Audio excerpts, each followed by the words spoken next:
All right, everybody, welcome to another Blab / Hangout. Super excited to have my friend and special guest, Stephen Kelly, CEO of Sage, to talk to us today about how to get your idea to make you money. It's great to have you back, Stephen. You're in your London office again? Yeah, I'm in London today. I'm heading out to the US next week, but just here today. Really good to be here, Evan. Really looking forward to this one, the big idea and how that kind of makes money. It's good. I think this is the first time we've done back-to-back where you're actually in the same location, because you're always somewhere else in the world. So you got some time to be at home. Yeah, it's good. Well, you know, my job, like any entrepreneur, is out there with customers, colleagues, connecting the two. And that's where magic happens. So that means I spend a lot of time out on the road. Cool. Well, we got a ton of questions coming in, but before diving in on that, I wanted to get kind of your high-level thoughts, your single biggest piece of advice for entrepreneurs who are trying to make money for their idea. What would you tell them? Yeah, actually, ironically, it's probably counterintuitive. I'd say focus on your big idea. Think about who you're serving, what difference it's making to them, and how it changes lives. And money follows. I would always say never kind of pursue this holy grail of money, because that's not real. Always kind of come back to what we've said before. Be passionate about a big idea. Believe in yourself. Really focus on the customer value, and you'll build a great business. And we'll get onto detail and some examples of that during this blab, I'm sure. But it's really the key focus is what problem you're really trying to solve, what value you're going to create, and then scale that up.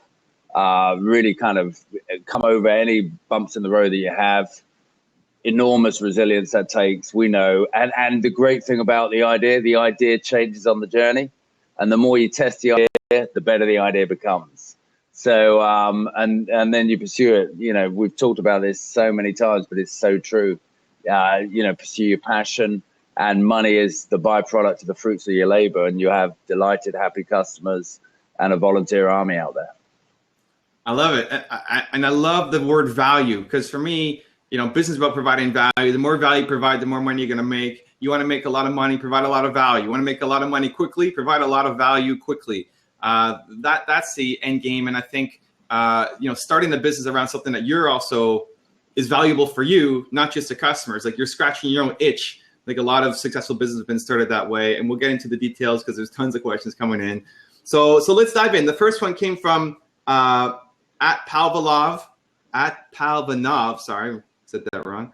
How do you validate the idea before spending time building it? I think, yeah, first of all, come up with an idea. And it's normally a pain point. There's a lot of examples where you in your lives will know a frustration of a consumer. You look at actually what Richard Branson, we've just announced him for Sage Summit. He's an innovator. He's a disruptor. He's probably one of the greatest world's entrepreneurs. And he's tried a lot of ideas. Some have failed and he's left them behind. He's failed fast and then moved quickly. But he always looks at kind of where's the gap in the market, whether it's travel, whether it's music. What is it that we can create with our idea that's going to change the world? And it comes back to what value we creating, who we serving, what problem we solving. And I think the key thing is there's a guy as well, Richard Reed, who started a big a smoothie company called Innocent. And he said, you know, all you need to do is be 70% sure of your idea and then just crack on and get your idea out there as a business, because you will evolve it. And I think the worst thing you can do is sort of analysis paralysis, try and come up with the best idea in the world. And because that's not real. What you need to do is shape your idea sufficiently, go and meet friends, meet buddies, maybe angel investors. When I've angel invested in a lot of companies, people have said, look, I don't want you to invest today, but I've got an idea. I might come back to you in 6 months' time when I've got a kind of couple of trial customers and I ask you to invest. But today I just want to test drive the idea, and kind of you kind of bat it around, you reshape it, and you let me think about it, and then I'll go away and build a business based on that. So I kind of think the key thing is think about those key questions, those trends, like what's the audience you're serving, what value you're providing, how are you going to make a difference? And kind of what is the thing that about your idea that is going to be life-changing and provide massive value for hopefully millions of people? I love it. It's never been easier to test drive an idea. with services like Kickstarter out there, where all you need is an idea or a prototype, and then make a video and tell people about it. It's never been easier to go out and get customers before actually having to launch and then go into manufacturing. I just ordered a little nano drone that fits in the palm of your hand and that uses GPS to follow you around while you're like running or skiing or whatever, and it records it and then uploads it to the cloud. And I bought that off of an Indiegogo campaign, and they raised over $3 million to create this nano drone. And they may not have known if it was a good idea or not. They may have, jumped in too soon. They may have had to test and tweak along the way, but this is validation. And now they have the money they need.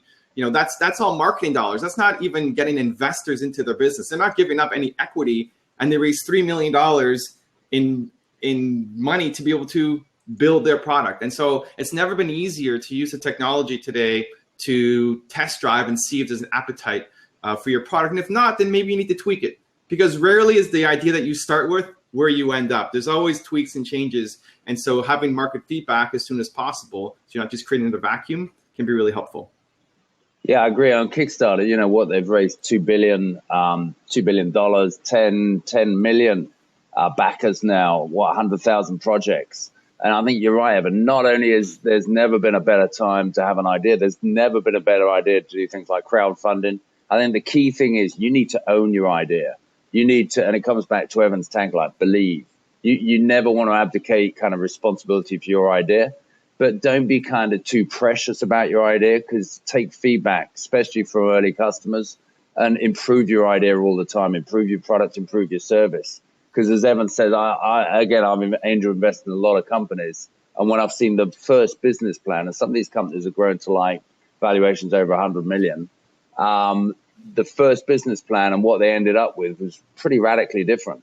But boy, oh boy, did they test drive and find out what worked before they really scaled it up. And then they iterated it all the time. And I think the world is perfectly tuned to that in terms of speed of execution, the speed of now.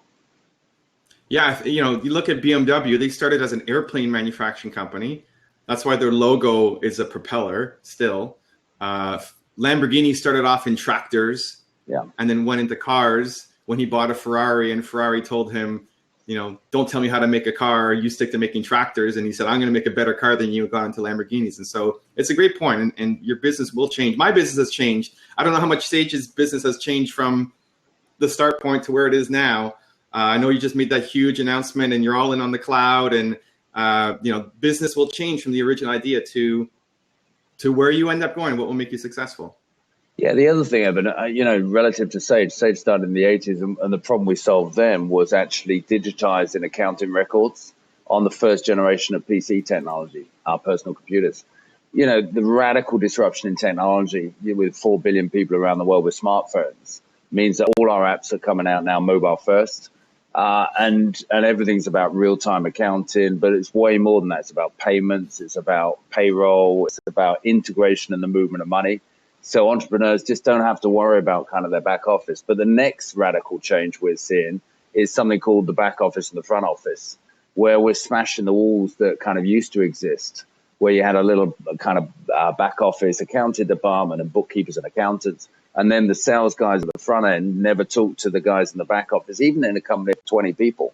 And I think technology today radically changes that. So just like consumers, as entrepreneurs, we can run our businesses from the palm of our hand, from smartphones. We can have all the stuff around our pipeline, all the predictive analytics about what that will drive in terms of cash flow.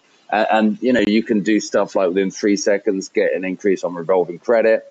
And all that stuff through clever technologies like predictive analytics. So again, I think there's two things. One is your big idea, and then always have your social antennae out there to the radical shifts, both in technology and users and preferences in your marketplace and the people you serve, to always innovate yourself, always kind of disrupt yourself. And the examples you quote, like BMW and these great companies around the world, really opens your eyes up to say that the start idea is never always the destination.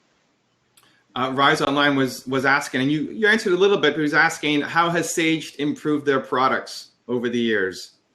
Wow. I think this is just a relentless thing. We measure something called Net Promoter Scores of our customers, the accountants, partners, And every time, and actually me and the whole of the executive team actually measure ourselves on our net promoter scores.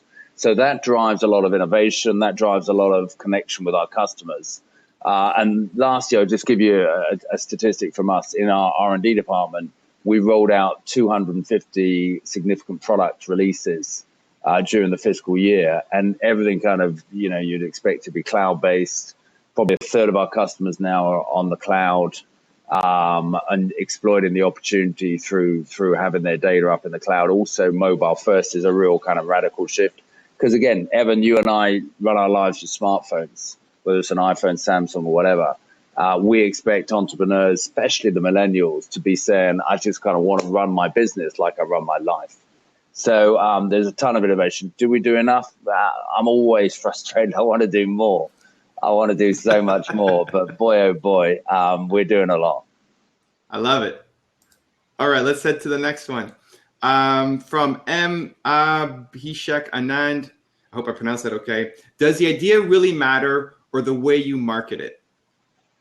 Hey, that's a great question. I think the idea matters, but more importantly, it's kind of the relentless execution, starting with what is the value proposition and then go to market with it. And again, with the digital age, you can get stuff out there in weeks that used to take years. A good example, actually, of the shift in terms of marketing. You probably saw the film Joy, J. Law, and it was Joy Mangano. In terms of what happened there was a mop company, used their life savings. Actually, 70% of our customers use their life savings to fund their businesses. But there was a pivotal moment when it just was not moving. I don't know. It was like on QVC, where we just couldn't get any sales away, and she was going to get dropped as a product on that channel, and she persuaded them to just give her the opportunity to pitch her own product. And like within the next 20 minutes, they sold 18,000 mops. So does the product matter? The idea, it was a great idea, but the sales and marketing was awesome. And you can market your product better than anybody else. And the internet as a channel, and YouTube and Vines gives you a unique opportunity to market your product perfectly. So that lady, after 10 years, has sold $200 million worth of mops. And you probably wouldn't think there's a lot of innovation in the world of mops, but boy, oh boy, a hat tip and a salute to Joy. It's a lot of mops. For me, it's both, right? You need the idea and you need the marketing. If you are marketing a bad idea, it's not going to take off, right? Especially in this era where word of mouth is so fast and people can talk about how bad your product is. The best marketing in the world won't save a terrible product.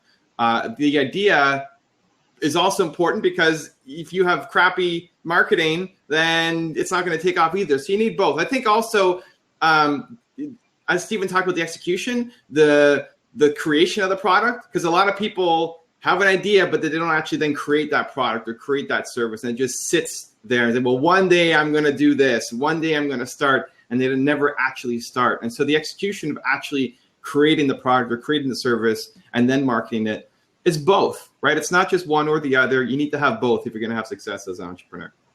Yeah, the interesting thing, Ivan, in terms of today, I don't think it's just where you have the idea, but I'd say now, if you've got first mover advantage, you can create a marketplace. Sometimes, maybe 10, 15 years ago, if you had first mover advantage, you'd find your idea was too early for the marketplace. And then one of the big guys would steal the idea and scale up, and you'd sit there thinking, I had that idea, and they build a business out of it. Today, I think through the digital age, you can get an idea to market really quickly, and you can scale it up, evolve it, improve it, and build a really scalable, successful business. Nice. Next, Jared. How can you prove your ideas have worth to even if you don't have a social following or a very small one? My ideas and solutions have a lot to offer big brands, but proving I'm of value is tough. Any suggestions? Yeah, it sounds like the questioner is thinking about maybe pitching the idea to a big brand to market it. If that's the strand, I think you've got to stand out. So, if you're a drinks company and you've got a big idea, you want to go along to Coca-Cola to pitch an idea, it's probably good to start the business, get the idea, get some success and momentum. But then how do you kind of stand out from the crowd? One of the things is a different idea that jumps out. Two is success. But again, actually, the company I mentioned before, Innocent, they got acquired, I think, a majority stake by Coca-Cola for over almost $100 million. And that was an idea around smoothies. They spent a lot of time, months and months, blending different smoothies, all organic, really appealing to the health market that was evolving there about 5 years ago. But they stood out. So I think with your idea, if you're doing a pitch to some of these big companies and you want to have them market your idea or you want to sell your company to them, then you've got to stand out. But what I would argue is you're much better off putting your energy into your idea and building a business rather than worrying about selling your business. Never worry about selling your business. Run your business, grow your business, and you'll get a lot of people knocking on your door to say, I want you to be bigger, part of a bigger family. You're getting a lot of, I agree, yes, in the comments on that. You like it. For me, this comes back to our last point of the idea is not enough. I have tons of ideas for big companies, right? I could walk into McDonald's and come up with 100 ideas for them, from how they treat people to what's on their menu to the cleanliness of the place to their website. The idea is good, but it's not enough. Can you provide execution to these big brands, right? McDonald's is likely not going to pay you for an idea or whatever big brand that you want to try to connect with. It's the idea plus the execution. If all you're giving them is the idea, then they have to execute on it. They have a list of ideas too, right? You know how you have a list of 10,000 ideas? Every big company has a list of 10,000 ideas too. Stephen already mentioned today about he wants to get more done, right? He's got a list of 10,000 ideas that he wants to move Sage in the right direction. And so the idea is not enough. The only caveat in terms of that, in my mind at least, is if you have a patent. If you can patent the idea and you can get it protected, then all you're going to go is sell the patent to the company. But then it has to be something, to Stephen's point before, really unique, really different, something that people will recognize. But otherwise, if you can't get it patented, then just selling an idea to a company is not going to be enough. You need to have the execution. Yeah, on that as well, I think it's fair to say it's all about execution and never, ever kind of just stand still. You've got to innovate all the time. And also just sometimes you get lucky or something happens in the marketplace that kind of shifts the dial and makes your idea relevant. Example, a great company that's a customer of ours called Glowy in France. Back in kind of 2013, they were watching kind of marine biology and stuff. And there's this really cool light given off by creatures undersea. It's just like a surreal idea in the area of something called bioluminescence. I can't even pronounce it. But basically, it's a kind of light that's given off undersea. And then the French legislators brought in some laws to stop shops advertising with big neo signs and stuff like that because it was bad for light pollution. And these guys at Glowy developed this kind of marine lumino technology that's environmentally very sensitive and compliant with the law. And they built a business where they're lighting up kind of advertising for companies after dark in France. So legislation, change of regulations, and also change in terms of market requirements. Just be aware and always sensitive.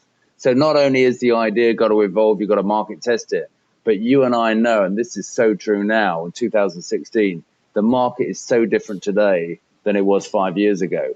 And, Evan, maybe you give us some example in terms of the gaming industry and everything. People like Oculus, how did that happen? Virtual reality is changing so quickly that you've got to be really attuned to the opportunities. Yeah. There's a follow-up question from Kimunya who's saying, Stephen, that's really encouraging advice. I love your idea. Execution. The idea is execution. For me, execution is my Mount Everest because I'm starting out on my own. So, what advice do you have for solo entrepreneurs who are having trouble executing on their ideas because they have to do everything from CEO to janitor in their company? Yeah, I think, if you're working out of your home or whatever, you're an entrepreneur. Key thing is structure, discipline, and routine. So kind of even get out of your pajamas, get downstairs, get your breakfast, get up early, get everywhere. Just almost imagine you're working in an office, creating a business from the get-go. And then from that, I think it's all about the bias for execution, bias for action. So come up with the idea that's good enough, test drive it with the community that you want to market and sell it to. You can do that in a number of different ways. You could kind of go down to the local coffee store. If it's a kind of consumer idea, you could do it with your friends. But the most important thing is get your idea in the marketplace. If it's a product or a service, start actually getting your first customer. And it's almost like, Evan, when I go back and I was in a startup in California, I was an angel investor, there's momentous times, especially if you're on your own, you need to celebrate, because sometimes you can have down days. It can be depressing. So, it's like the first time you get your product to market, celebrate it, open up a bottle of spring water or something like that, whatever you want to do.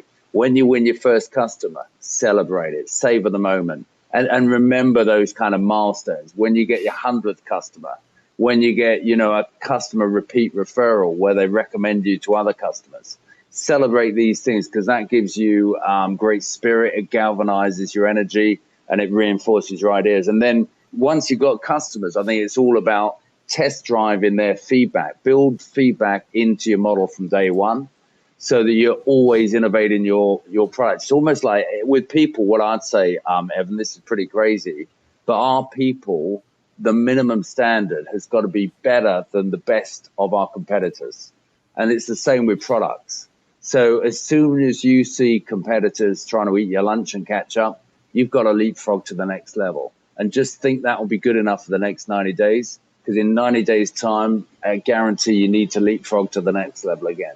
It's just a constant, relentless innovation. I love it. I love the passion coming out. It's great. Thinking about, being a solo entrepreneur, one thing that I would encourage you to ask yourself every day is, what's the highest value that I can bring to my business? And carve out time for what I call CEO time, where you're not just putting out fires and reacting, but you're purposely planning what you want to do to grow your business. At least 90 minutes every day of CEO time on big picture stuff to help you grow. Otherwise, you're just going to stay on the treadmill. And in terms of celebrate, I love that point. I remember when I was first starting out and had, eating beans for lunch every day and making $300 a month. When we had something big happen, we would go to McDonald's and we would celebrate with French fries. Not a whole meal, because we didn't have the budget for it, but just French fries. And that was our tradition of going out. Hey, we got a new sale. Let's go get some French fries. So it doesn't have to be a big, expensive party celebration. Just taking the time out to celebrate is super valuable and important, because it's hard to stay motivated sometimes as an entrepreneur, and those little things can make a big impact. I love it. All right. Well, we have Julian calling in. Oh, great. Hey, good. I love this. Hey, Evan, Julian, I love it when you guys call in. It's kind of three-way interaction. It's good fun. Well, so Julian, tell us what you do and give us your question. Absolutely. So what I do is I own a dance studio, kind of like Evan, and move, dance, and fitness. Right, and that's kind of I love that. Our motto. So accept compliments from everyone, limitations from no one. But recently, what I started doing is this blog called sleepsumo.com, right? Yeah. Which is pretty much just about helping entrepreneurs sleep better. Because I think, I own a business myself, and I know as entrepreneurs, it's extremely hard to sometimes shut it down, right? And say like, hey, it's time to go to bed. We can fight tomorrow again, So anyway, that's the blog. That's what it's about. But my question to you is, when do you know when it's time to kill a product? So now you're making money, and maybe you have 2 or 3 making money. When is time to, to say, you know what, enough, let's just focus back on this versus the 2 or 3 that we have?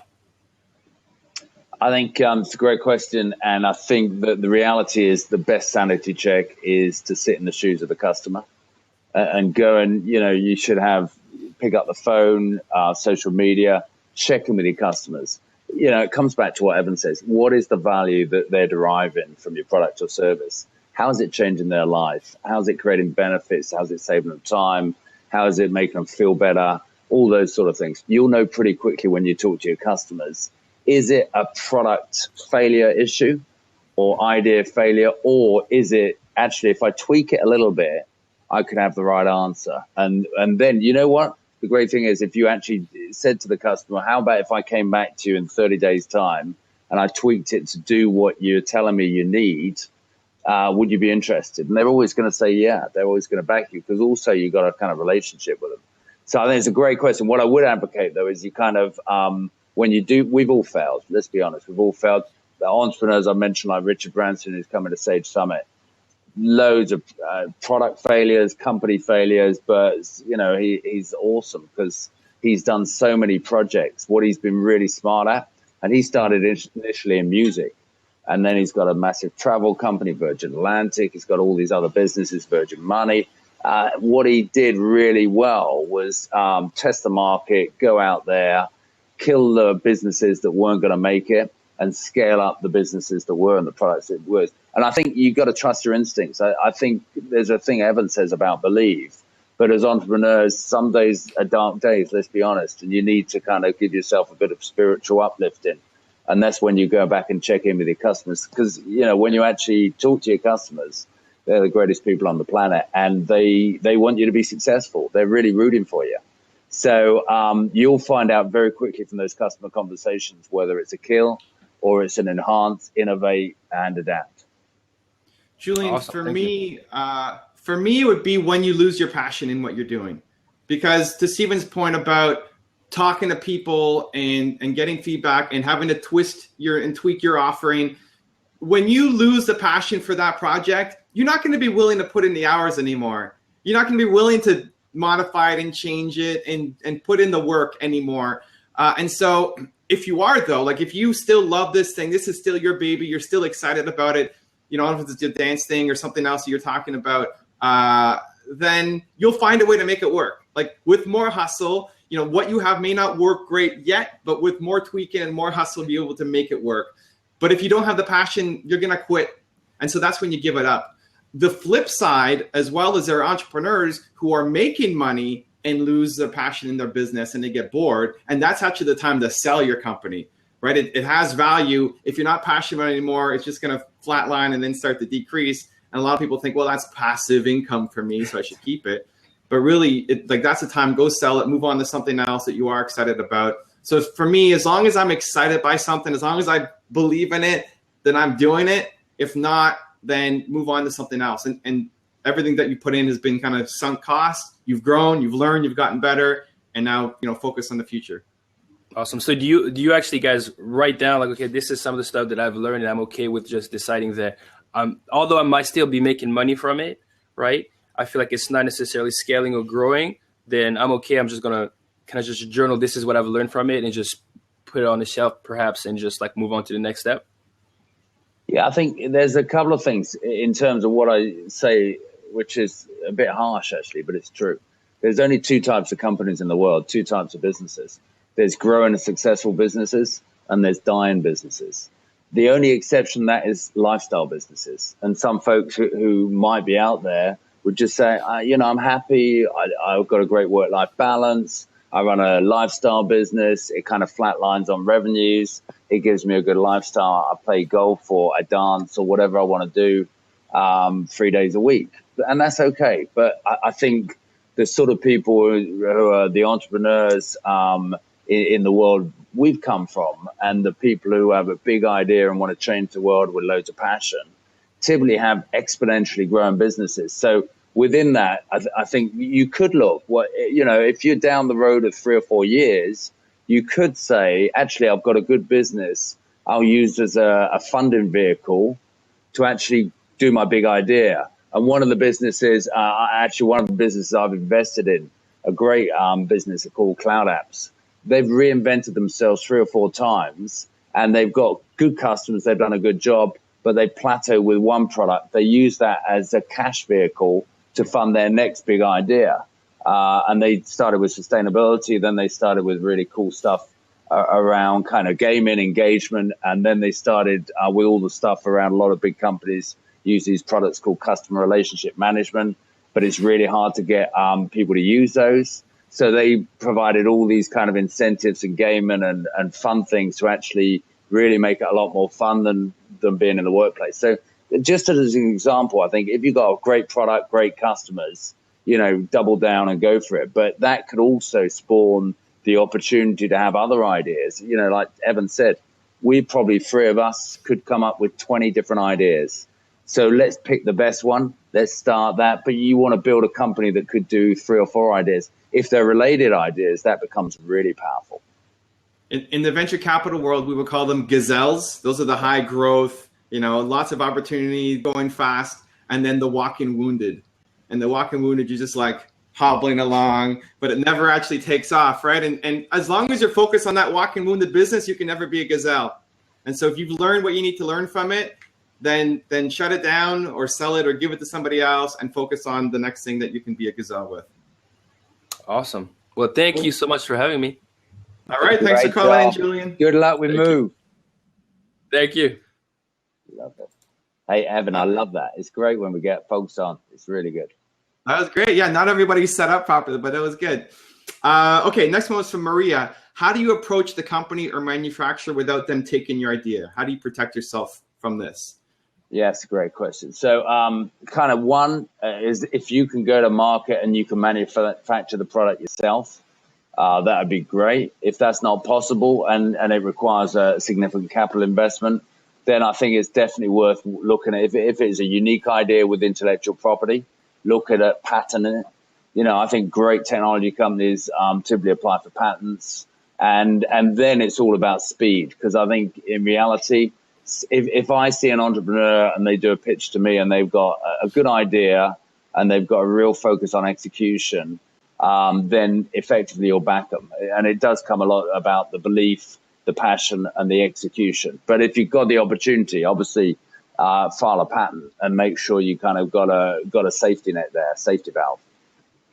Yeah, I agree. Patent is the way to go. I mean, patents can be expensive. You can do a provisional patent, which gives you protection for a short amount of time.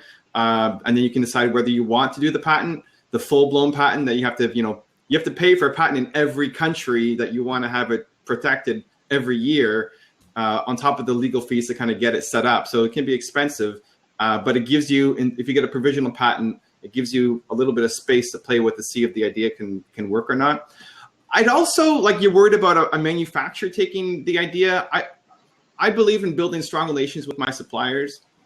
And I wouldn't just give this to any guy who is the lowest cost provider to make this idea for you. I'd want to work with a company that likes what I'm doing. We have similar values, wants to be part of my growth and my success. And I wouldn't worry as much about them potentially ripping off my idea. So you can have the legal protection if that happens with the patent, but I think also maybe doing a little more due diligence up front to find partners that you want to work with. Sage has their accounting network, and they work with, their customers might be small businesses, entrepreneurs who are growing their companies, but the accountants then refer a lot of the customers in, and they do a ton of work. Sage does an insane amount of work trying to work with accountants and recognize them as key partners. And so I try to find that kind of connection too, where you feel like you're working side by side and it's not just a transactional relationship. Yeah, actually, one of the things we talked about this on other labs, but find companies and partners and suppliers and manufacturers who share your values. Right. And I think it's really important. And part of the values you want to work with is integrity and trust, because I think that's companies with a heart are companies you want to work with and that you'll be successful with. So, if you know a company, a manufacturer has bad ethics, don't go there. Just don't compromise yourself. Never sell your soul. So focus on the individuals with high ethics. If you're pitching, go to some of these. There's so many both web-based and real-time pitching operations. There's something tomorrow, I think it's called #ReleaseIT, where 10 companies go along and pitch their ideas. There's travel companies there who, instead of say, what do you want? They say, how much money you got? And they'll come up with kind of bespoke packages, search through the web around what will fit your needs. So there's loads of ways for you to get the idea. I think, again, traditionally, it's very binary about kind of if you've got a big capital investment, you go to manufacturers. I think in today's world, there's much cleverer ways to actually start your business, get your idea to market, and then scale it up. But most of all, I'd always say, and Evan, we're the same in this, I think, always have companies you work with that share your values. Values and culture are really fundamental. I love it. Next one coming in from Kudra. My son is very creative and intelligent, has come up with amazing ideas that I know are not out there. How do you go about getting the money to do this? So trying to support an entrepreneurial son, what advice would you give? I love that. I'd set them up in the garage, and I'd say, let's pick your top 10 ideas. Let's get a few of your buddies in terms of, maybe sort of simulate customer sort of focus groups. Pick one. Just pick one. Don't try and, spread yourself too thinly, and then go to market with that idea. And then you can always scale up or come back to the second idea. I think in terms of if you need finance to start it, 70% of our customers actually use their own life savings or remortgage their homes. That it's a good way, if you really have passion about your business, is to back it with some of your own kind of life savings. But also, if it's a great idea, then there's folks around the world, people like Evan, me, or your friendship group, who are prepared to invest a little bit in the idea. And I'll give you an example. Another guy I invested in about 12 years ago called Mike. He had so much energy, so much passion. Honestly, I wasn't sure about the idea, but I backed the individual. And I said, look, you're asking like for 100,000 or something like that. I said, I'll give you 25,000. If we hit these, or you go away and hit these kind of milestones in the next 6 months, I'm happy to double down with you. But I'm not sure about the idea. And it's kind of when you get people like that, and that was me in that case, it keeps you honest. So it actually says that, I've got to hit these kind of goals. I've got to make these 90-day goals, 180-day goals. And if I do that, and there's a number of customers, referenceability of those customers, all those sort of things, then you're going to attract money. Honestly, it's like not only never worry about making money, but also never chase money to fund your business. Because great businesses will have a wealth of investors out there. It's just making sure you find them through the best channels and sequence the time and when you need them. But for your son, set them up in your garage, find his best idea, get it to market quickly, back it, scale it up, and make sure it's all focused on providing value. So, I'd support him totally. Yeah, and I would say don't let the lack of money be the restriction, because it's not. Because right now you want to invest your hustle, your energy, your ideas, your enthusiasm. I love the idea of picking one idea and setting it up in your garage or basement or treehouse or whatever, and just start and give him the motivation, encouragement that you believe in his ideas, even if he hasn't had success yet in the marketplace. My parents did that with me when I was selling baseball cards.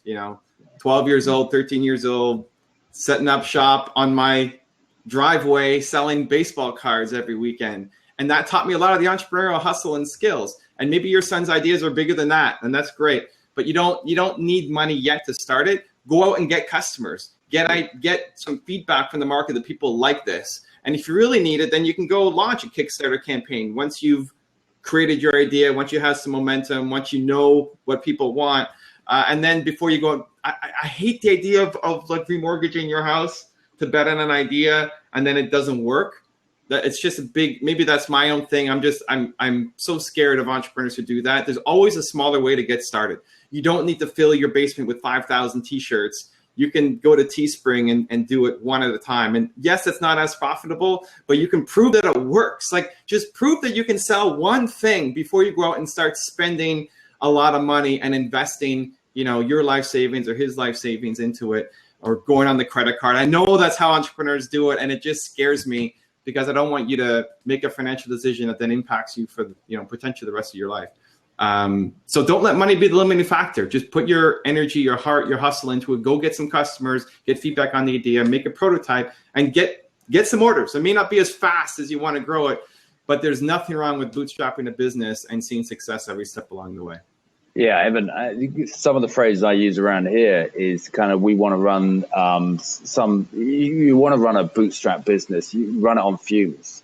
You really do, because if you throw money at businesses, you've seen it in loads of VC-backed businesses, they just waste millions and tens of hundreds of millions of dollars. If you actually run it on fumes and focus on what do we need to do to provide value for customers, and start with the first few customers. And a lot of businesses actually I've invested in, the customers have funded the businesses. And then there's a second wave where they really need to scale up. And then when they do that, the other things we kind of say around here is always keep a chair in every meeting free for a customer. And ask yourself, I think there's a clothing brand called Ted Baker. They said, what does Ted want? Well, and Ted's a fictional character. But the brand is Ted Baker, and he's a fictional character. But he says, what would the customer, how would the customer feel about, that design or that lapel, or, so you're always putting yourself in the shoes of the customer. If you do that, and you really kind of, other words, like treat the company's money as if it's your own, because it is. And then really think, where would I invest that extra $1? And think $1 at a time, $10 a time, $100 a time. Because the worst thing you can do, honestly, is give your son a lot of money, because you might not see him. You might go traveling around the world for the next year. But if he wants to really grow his business, the smart thing to do is say, let's take one idea. What would it take to win the first customer? Let's go and do that. Scale it up to the next 100. Stay connected to those customers to get feedback, innovate, improve the product. And then when you're confident it's scalable, think about the next idea. Yeah, I love it. It's a classic give a man a fish or teach him how to fish. Yeah. Right? Like the best investment you can make into your son is to teach him how to fish instead of giving him the fish. I love it. Okay, Irene, I'm selling and recommending health, beauty, and weight management products. How do I make it make money? Because it's picking up rather slowly. Yeah, and I guess in this world, you could argue it's a crowded market. So I think the first thing you've got to think about, back to what we talked about, is, what's the need you're serving? Why is it different? Where's the value? And how you differentiated from all the other noisy products out there. So, and then I think fundamentally it comes back to find a really strong reference group of customers that you can, and I guess you're selling your product through the internet, and how you actually, once you've established a good customer base, start expanding that customer base. So it might be things like loyalty. It might be things, I think with that sort of product as well, you probably need a broader offering in terms of health, beauty, not just the product, but the whole kind of lifestyle. So you might kind of feature stuff on your website around lifestyle, health, beauty, even back to sleep and stuff like that. So you've got to provide more value than just the product to stand out. I think the key thing with all in a crowded, noisy marketplace where there's a sea of products, you've got to absolutely always think, how do I stand out? How do I differentiate? How do people come to my brand because it's special, unique, and it really meets their needs? Yeah, to tag on what Stephen was saying, I would try to focus on what your story is. Why is this so interesting for you? Did this help you? Like, have you lost weight using these things? Do you feel more healthy or beautiful because of using it? I think a lot of people jump in the industry just thinking they can make a lot of money, and they've never actually used the products and it would never actually recommend it to their friends.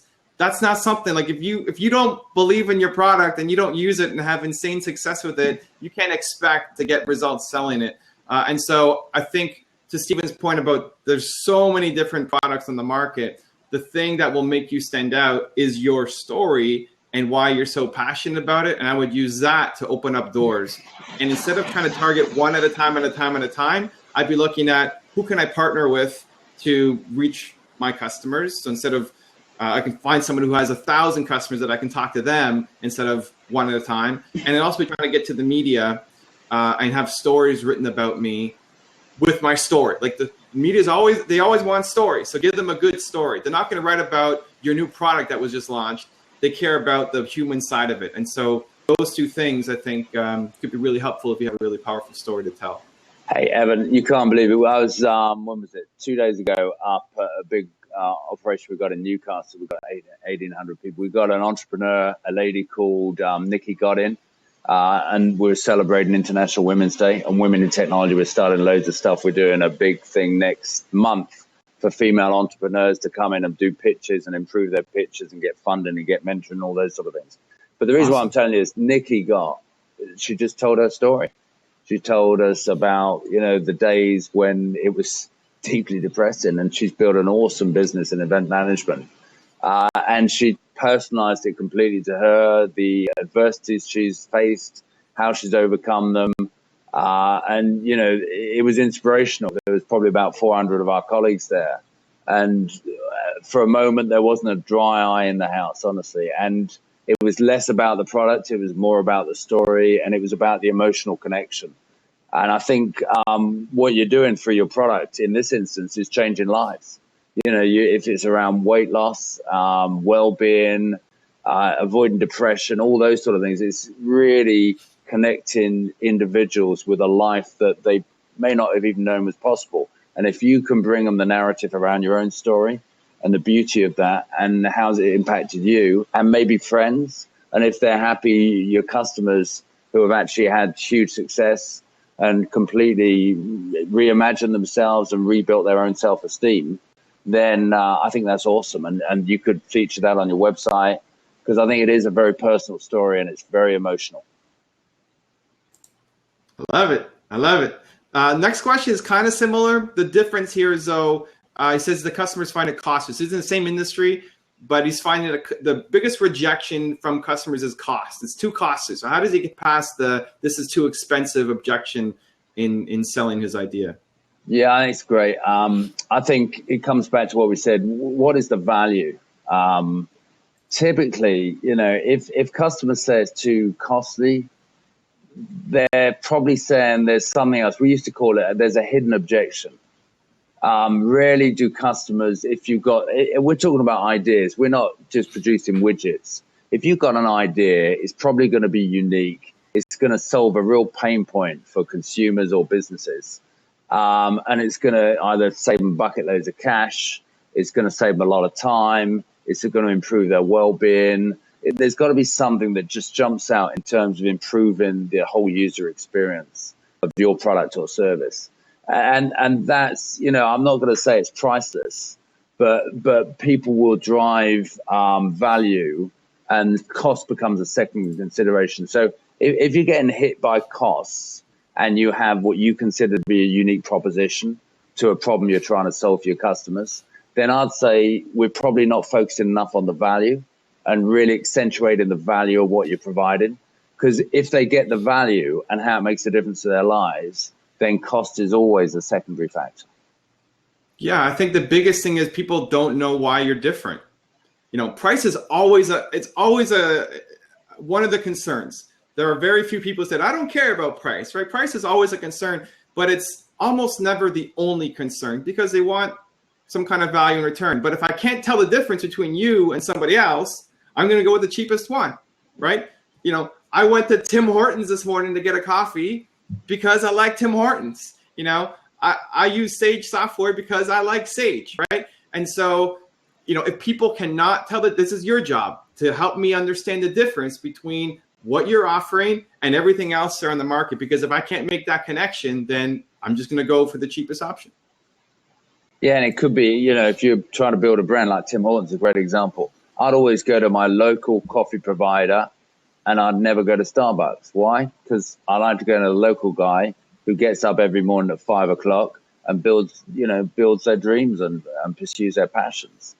So I declare, I've got a prejudice. I don't want to go to the big multinational guys. I want to go to the little guys. All our suppliers for Sage, they're all the small and medium businesses. We'll actively not go to the big guys. So do we consider that we always get the lowest cost? No. But we think we get quality relationships and great products and services from companies we deal with. So I think, so it kind of comes back to Evan's point, but it might be that you're focused on the wrong community you're selling to. If they don't get the value, they don't get the differentiation of what the magic you can provide, then obviously kind of pitch it differently first of all. But if they still don't get it and it's just purely a cost play, then they're missing the value, and you probably want to move on to the next idea. Yeah, or the next customer, right?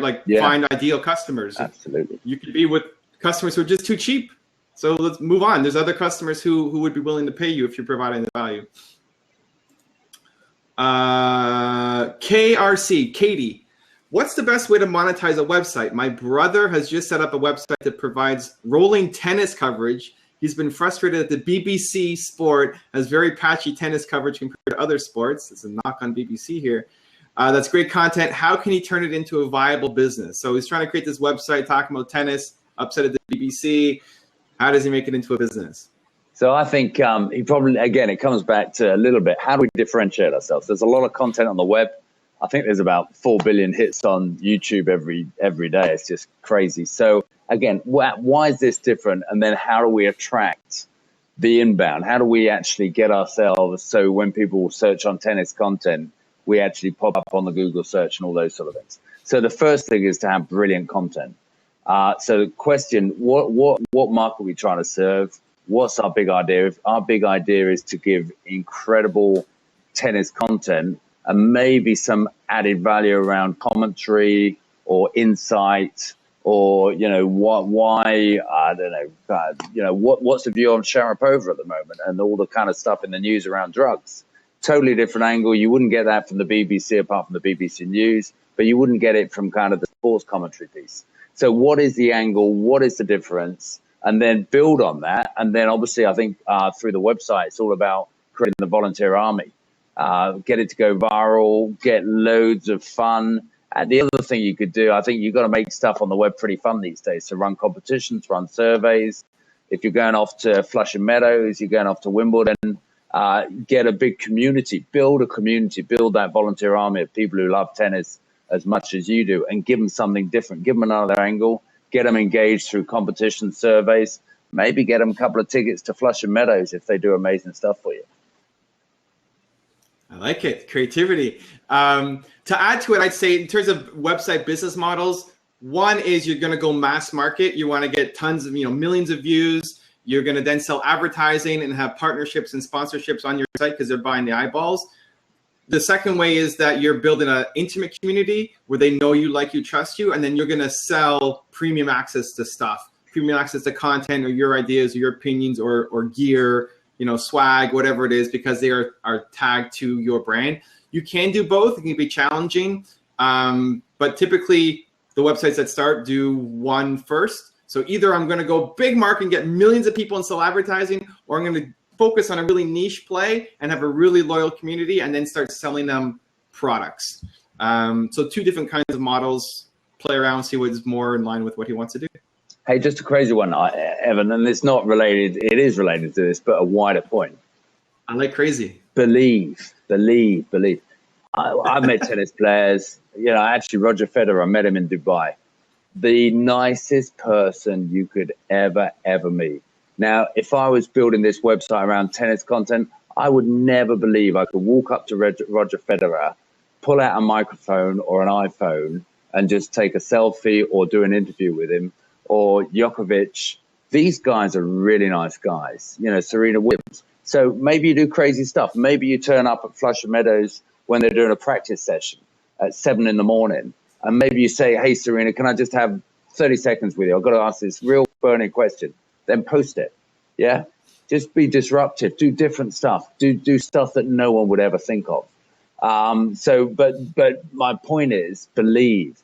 You will in your head. We all have it. We all have these kind of voices tell us we can't do that. We can't go and talk to these famous people. They're unapproachable. They've got 50,000 security guards. They come in bulletproof limousines and they get dropped off. And no, they don't. They're just normal people.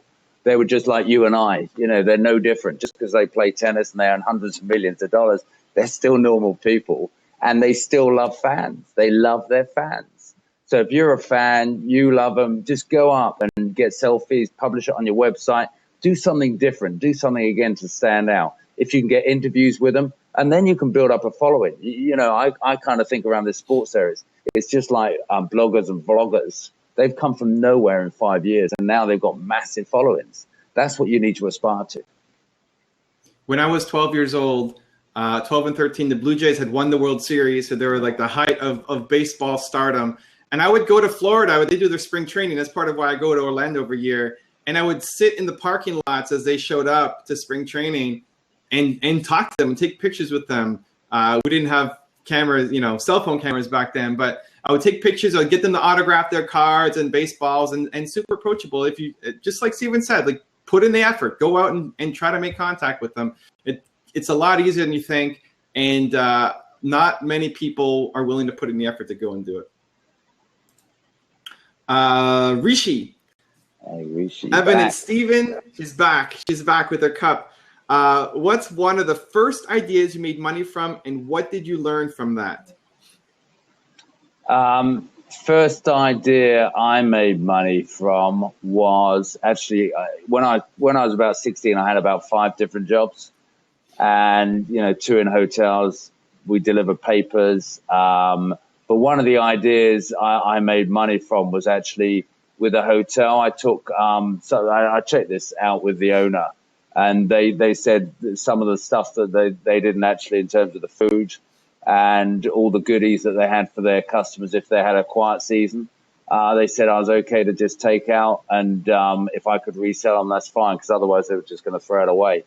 So Nice. there's a little bit of market. It was a seaside town, so we just set ourselves up on the seafront and just sell stuff. And out of that, you create enough money to go on to the next idea. So I just think there's loads of gaps out there. There's loads of opportunities. And for me personally, at 16, that was a moment where I kind of knew it's a great way. Did I do it well? No. Was I a good salesman? No. All these sort of things. But it's a great start. And from that, those little acorns, great oak trees get formed.